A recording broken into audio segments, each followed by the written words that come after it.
I'm co-founder of Jedi, a B2B marketing consultancy based in Johannesburg, South Africa. Today, I'll be speaking about 3 of the most common marketing mistakes B2B businesses make. I think we can all agree that trying to sell a piece of software or a consulting service to another business is significantly different from trying to sell a pair of sunglasses or a pair of shoes to an end consumer. B2B sales cycles are notoriously longer and more complex than B2C, therefore they require completely different thinking and a completely different approach. And that's why it is so important to be equipped with the skills and the knowledge to tailor your marketing efforts in relation to whom your end user is.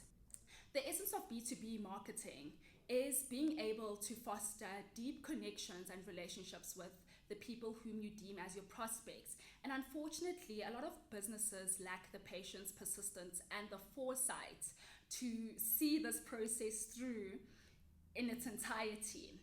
So I'll be covering that today, and I'm going to jump right into it. Number 1.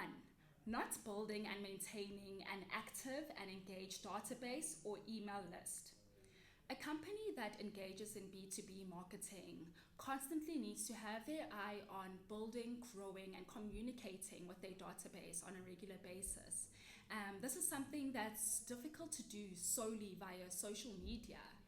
I find that a lot of companies tend to focus on the more modern and sexier marketing trends that pop up left, right, and center, and push aside the timeless marketing strategies like email marketing that have proved to work time after time. And you'll find that B2B companies overinvest in expensive graphic design and videography, which look incredible, but at the core, you need to analyze whether all of that expensive investment is actually serving your marketing goals in a direct way.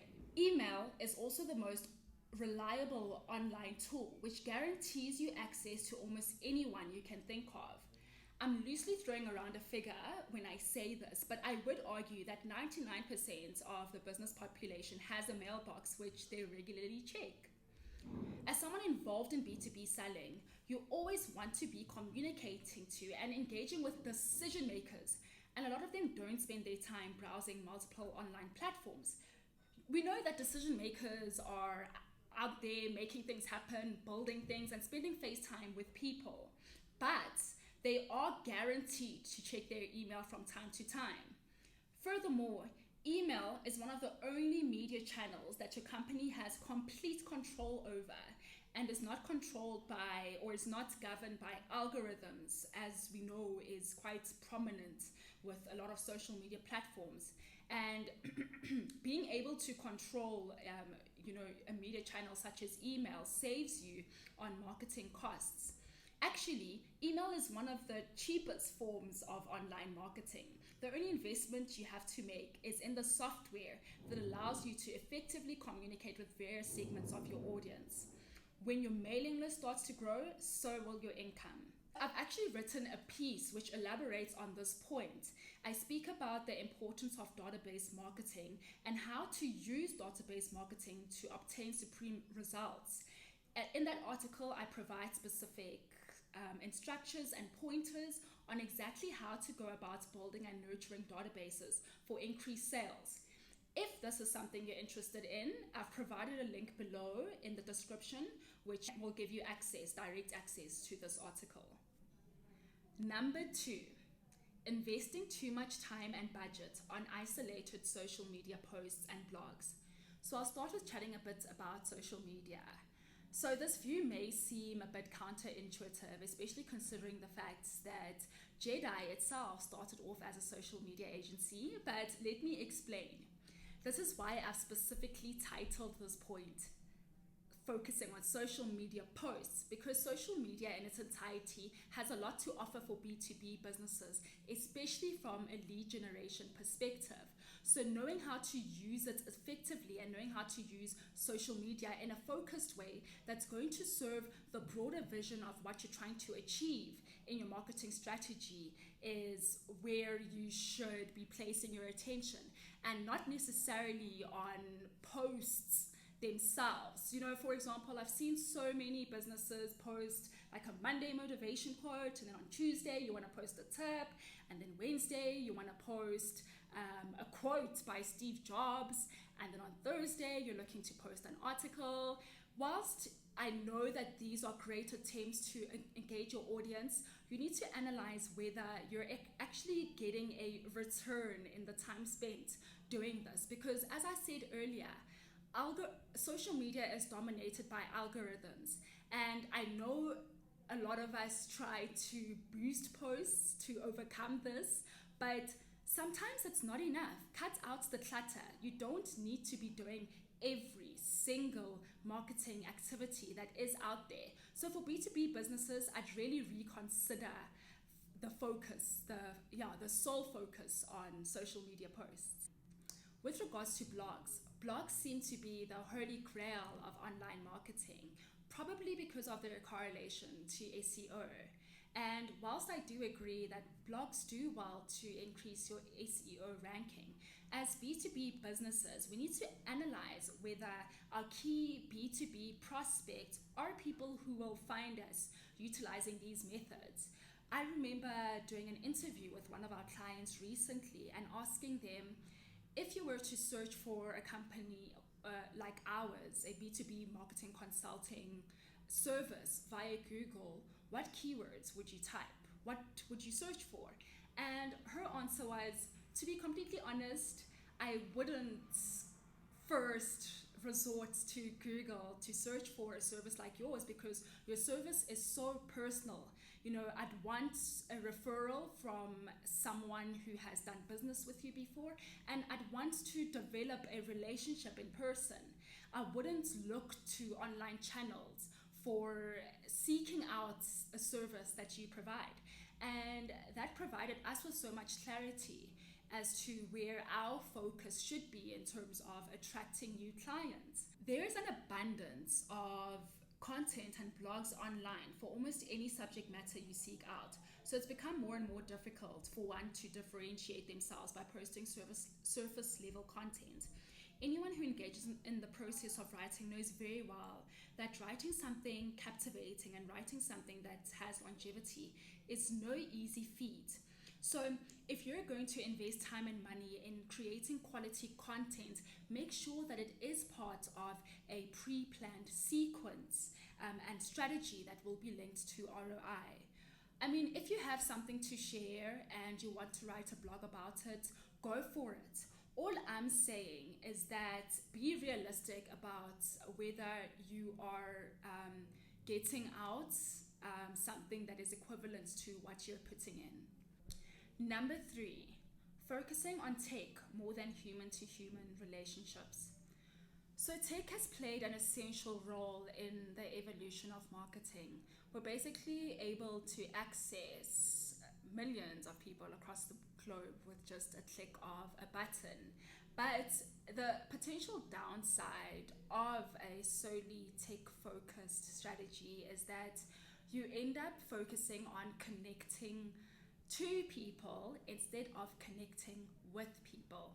We can use tech to scale our communications processes, but never should it be used to replace human interactions.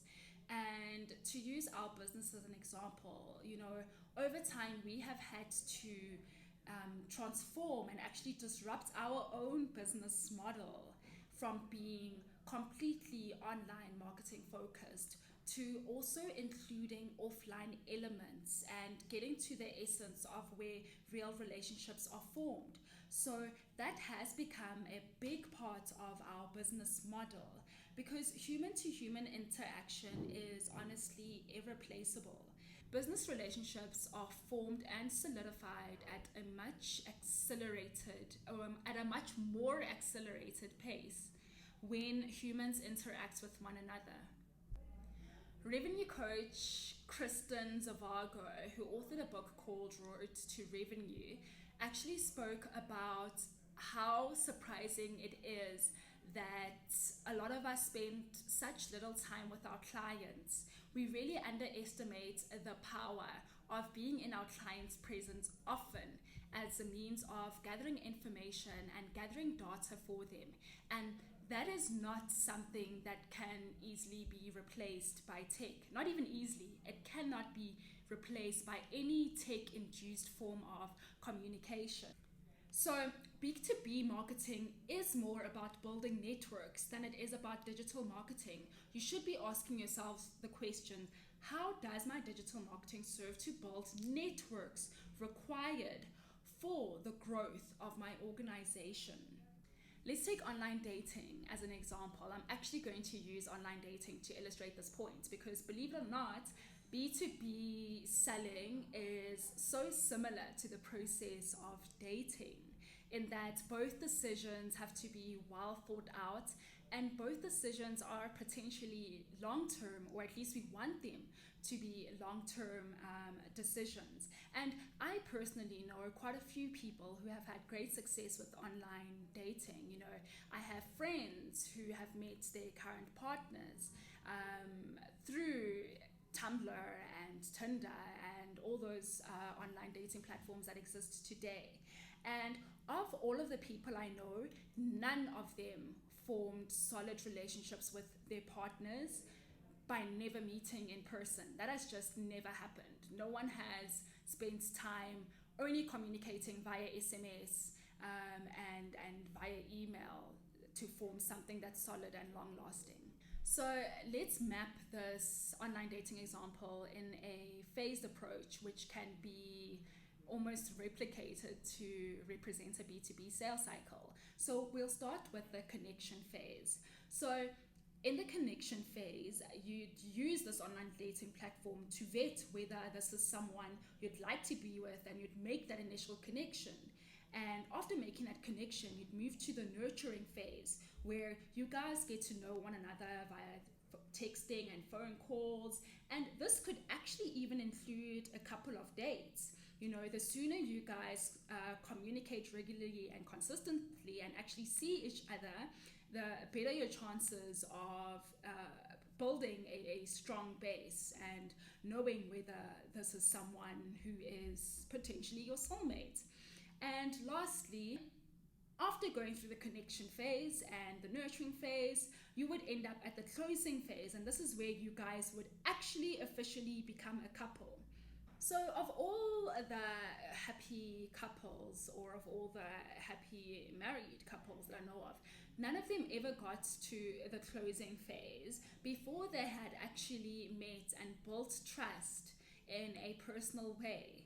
So this shows us that soon after generating the leads that you require in your B2B marketing, you have to find a way of elevating that connection and really getting people in front of you in order to experience what you have to offer in person, and also through human to human interaction. So that's why consultations work so well. That's why in-person events work so well. Anything that gets you closer to the customer as soon as possible. So, ladies and gentlemen, this brings me to the end of the video covering the 3 marketing mistakes B2B businesses make. Remember, if you do want to access my written tutorials on how to capitalize on your email marketing, I have provided a link below and you can access it via that link. So to conclude, I would just like to say, your B2B marketing isn't something that you can simply draw up a strategy for and hand over to an agency for execution. It really requires a collaborative effort. You cannot work in silos in trying to execute something of this magnitude. So be willing to put that work in, and good luck on your journey.